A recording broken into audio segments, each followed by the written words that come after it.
Trabajo como técnico de antenas de teléfonos celulares.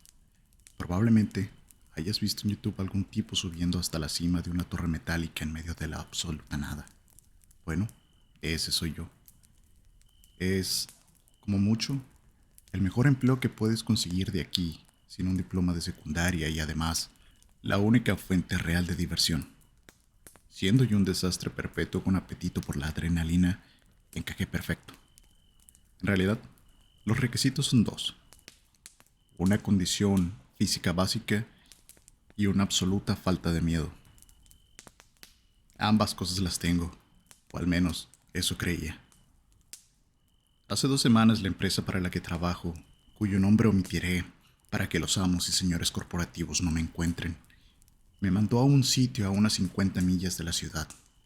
Rara vez cruzo la frontera estatal, pero esta torre en cuestión estaba lo más apartado que pudiera imaginarme. Una torre grande, algo así como 400 y pico pies, pensada para hacer rebotar señales a lo largo de los Apalaches de un pueblo minero a otro. Perfecto para mí. Prefiero trabajar donde no me vea nadie por una razón concreta. Base jumping, salto de base. Para aquel que no lo conozca, el salto de base consiste en lanzarte desde un objeto muy alto con un paracaídas. Ya sabes, como cuando de niño te tirabas del techo de la casa con una sábana, te partías un tobillo y tu madre salía a pegarte antes de llevarte al hospital. No, nadie. Bueno, da igual, eso fui yo solo. En fin, el salto de base es la versión adulta de eso, sin el tobillo roto y con suerte, sin la paliza.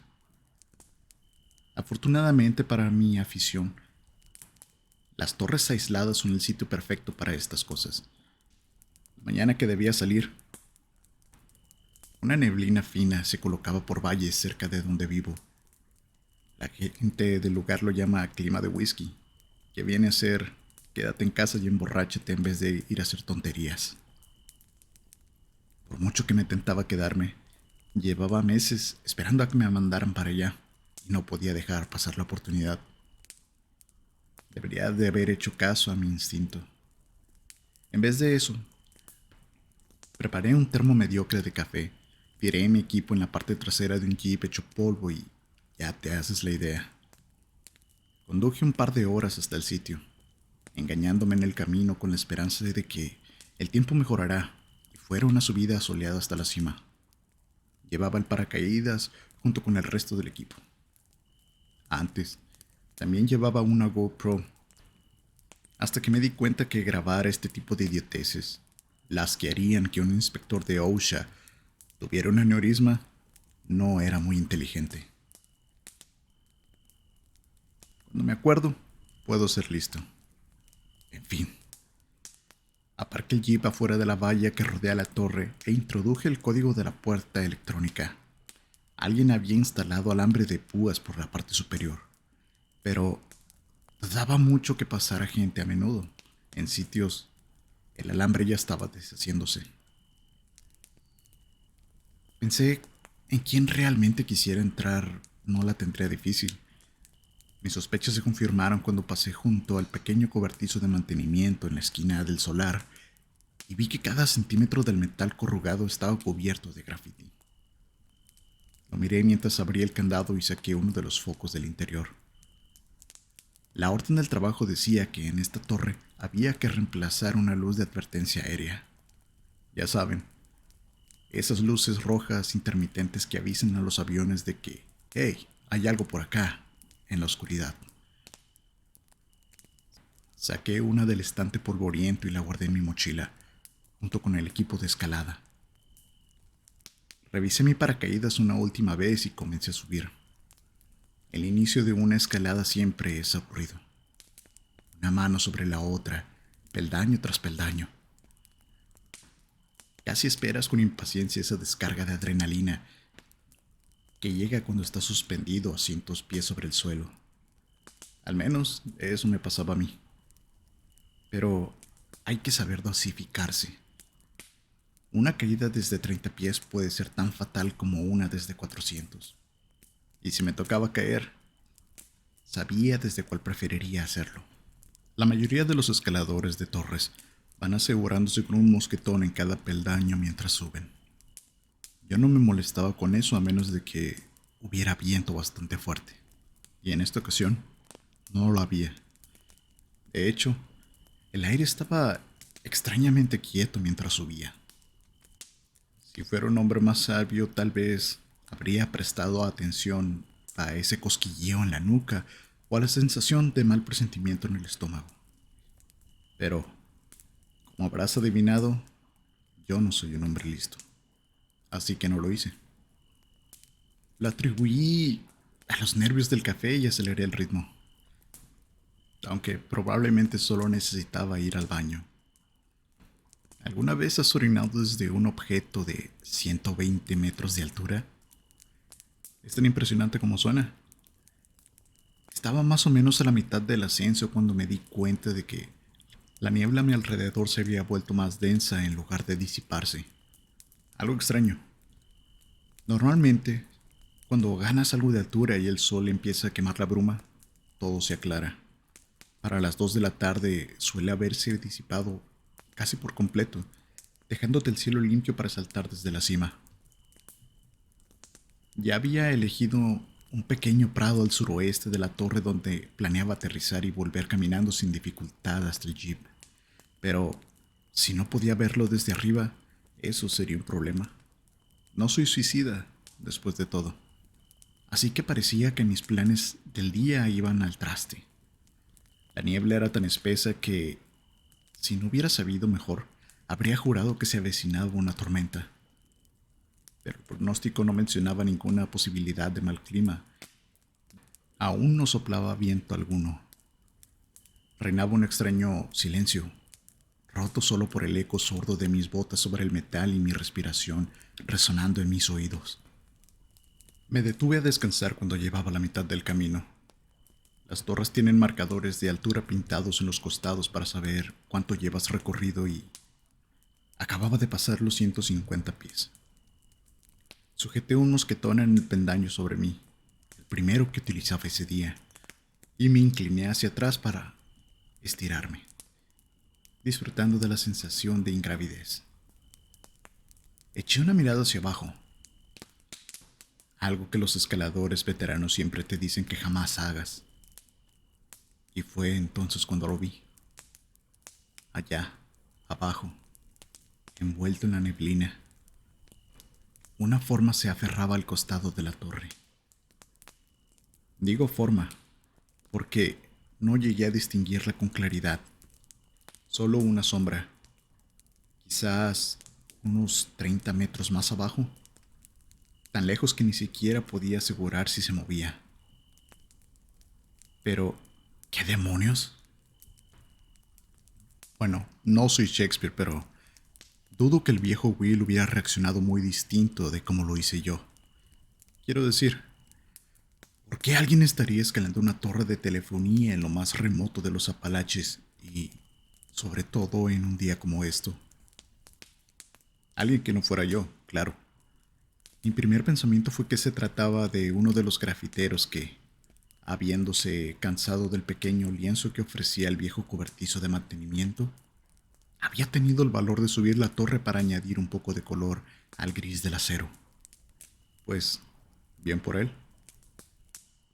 Tal vez sería un encuentro incómodo cuando nos cruzáramos, pero no iba a llamar a la policía ni nada por el estilo. Incluso pensé en quedarme esperándolo hasta que se acercara un poco más, pero al final decidí no hacerlo. Creo que esa fue mi primera y única buena decisión de aquel día, probablemente la que me salvó la vida.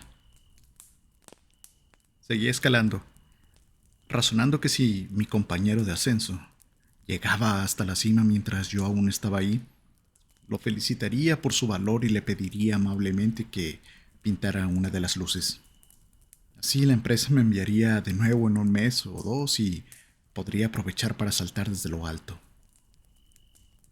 Llegué a los 200 pies y me tomé otro descanso, sintiendo el aire frío y húmedo rozarme la mejilla bajo el gorro grueso. La empresa dice que use casco, pero Siempre pensé que, a esas alturas, preferiría que mi cráneo se licuara al instante se llegaba a caer, rápido y sin dolor. Volví a mirar hacia abajo, para ver cómo iba mi misterioso acompañante. Estaba más cerca. Digo eso, porque a mi cerebro le tomó unos segundos registrar que la cosa que subía por la torre hacia mí no era humana. Había cortado la distancia entre nosotros unos cuantos metros y era imposible confundirla. Sus brazos eran demasiado largos y su cuerpo demasiado corto. Alcancé a distinguir entre la niebla una piel oscura y brillante, un rostro que se retorcía sobre un cuello huesudo, dos ojos pálidos, lechosos, como los de un anciano con cataratas. Parpadeé. Esa cosa seguía ahí. Un brazo larguísimo que se movía uno sobre el otro con una gracia antinatural. Una mano bastante grande como para abarcar todo el peldaño que se curvaba alrededor del acero. Pero, ¿qué carajo? No soy supersticioso religioso, ni filósofo, ni político, ni nada de eso. Soy un simple mono que trepa torres y cambia focos. Y cuando vi aquella cosa siguiéndome, mi cerebro de mono tomó el control absoluto. Me lancé hacia arriba por los peldaños sin pensar, dejando atrás toda preocupación, mientras mi mente trataba de dar sentido a lo que veía. ¿Una broma? ¿Un programa de televisión con un presupuesto millonario? Una docena de intentos por racionalizar la escena desfilaron por mi cabeza, cada uno más ridículo que el anterior. Seguí escalando hasta quedarme sin aliento, y, cuando mi mente, exhausta de buscar explicaciones, volvió al punto de partida. ¿Realmente vi eso? Y de nuevo, me atreví a mirar hacia abajo. La cosa seguía ahí, más abajo, moviéndose y acercándose a mí. Subía en un silencio inquietante, sin gruñidos ni jadeos de bestia salvaje. Solo esa quietud, fluida, determinada, la de un depredador siguiendo su presa. Alcancé a ver un destello, un rostro chato, piel desnuda y una boca llena de dientes negros. Una vez, una vieja adicta me había mostrado una sonrisa podrida, con dientes como esos, cuando le di unas monedas. Solo había un camino para huir de aquello, y era hacia arriba. Así que seguí subiendo tan rápido como mis brazos me lo permitían, arrojando toda precaución al vacío. Pasé la marca de los 300 pies en un borrón. 350. Empezaba a flaquear. Cada respiración ardía en mis pulmones. Sentía el sabor a cobre en la boca y la vista se me nublaba. Empecé a volverme torpe. Fallé un peldaño con el pie y casi caigo. Me aferré con fuerza, aterrado de sentir en cualquier momento unos dedos largos cerrándose en mi bota. Pateé el aire una vez. Logré colocar de nuevo los pies en su sitio y seguí subiendo. Alcancé la plataforma superior de la torre. La trampilla estaba cerrada con candado. Por supuesto que estaba cerrada. Arranqué uno de mis guantes con los dientes y lo dejé volar en espiral mientras buscaba la llave en el bolsillo. Nada. Todo mi cuerpo temblaba de miedo. Desenganché el martillo del cinturón de herramientas y golpeé el candado. Se abrió de golpe, rebotando contra mi brazo. Empujé la puerta y me arrastré a través de ella, cayendo en la pequeña plataforma superior como una trucha fuera del arroyo.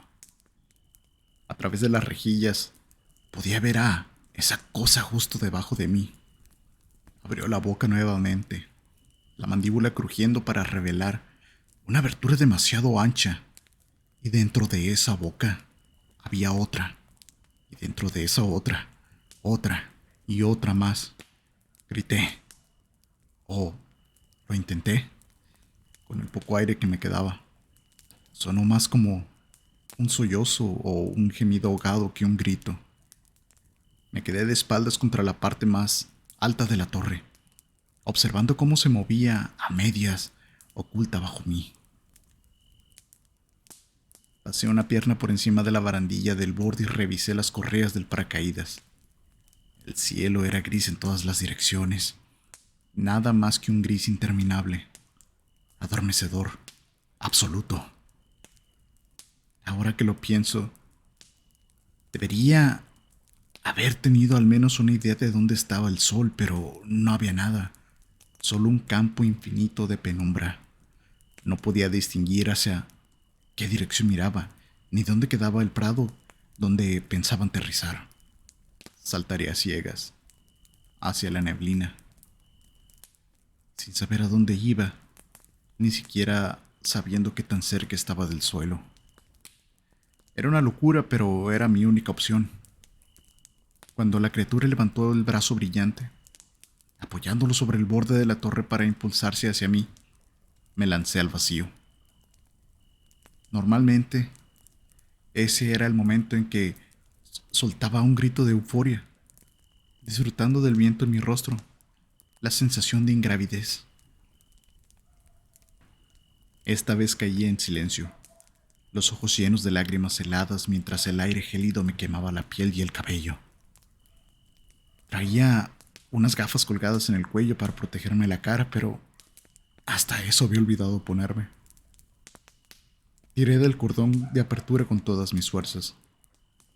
Sentí el chasquillo tranquilizador del nylon abriéndose contra el aire, seguido de un tirón brutal que me sacudió todo el cuerpo y me lanzó los pies hacia adelante. Por suerte, el instinto tomó control, dándole un respiro a mi mente agotada. Miré hacia arriba por encima del hombro, con el viento silbando en mis ojos, pero no vi rastro alguno de la criatura sobre mí. Tiré de las cuerdas de control del paracaídas, esforzándome por distinguir algún indicio del suelo bajo mis pies. Nada. Pasaron unos segundos o quizás minutos. El tiempo se sentía roto, hasta que vislumbré un árbol que emergía entre la niebla, y luego otro, y otro más. En cuestión de un parpadeo estaba deslizándome entre las copas, las ramas azotándome la cara, desgarrando mis mangas, arañando mis piernas. Salí disparado de entre los árboles y choqué de lleno contra el cercado de metal en la base de la torre.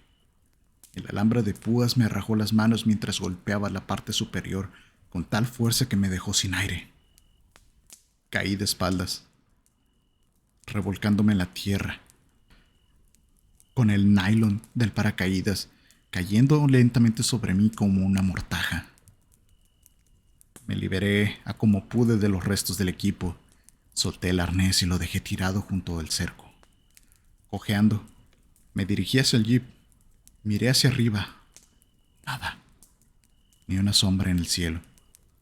Abrí la puerta y encendí el motor, rezando que la bujía defectuosa, esa que llevaba meses proponiéndome cambiar, aguantara una última vez.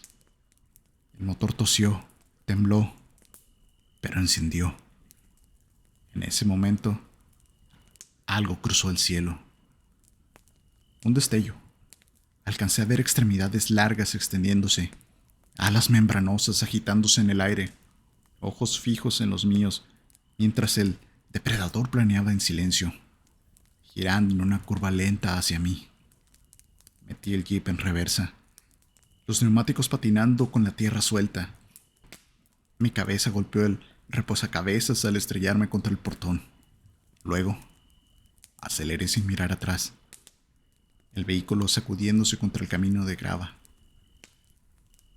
No frené hasta llegar a casa. Debí de entrar en piloto automático, porque lo siguiente que recuerdo es haberme detenido frente a urgencias. Seguro pensaron que estaba loco. Tuvieron que despegar mis dedos del volante ensangrentado antes de poder sacarme del vehículo. Han pasado ya 2 semanas de eso. Las puntas de mis brazos y manos apenas están cicatrizando. Me quedarán cicatrices para toda la vida. Escribo esto con las puertas cerradas con llave y la vieja escopeta de mi padrastro recargada contra el escritorio a mi lado. Debería conseguir un perro. Tal vez 2. La niebla ha vuelto y de alguna forma las montañas ya no parecen tan seguras como antes. La pantalla de mi teléfono acaba de iluminarse. Un mensaje de la compañía. Otro trabajo. Otro sitio. No creo que vaya a responder.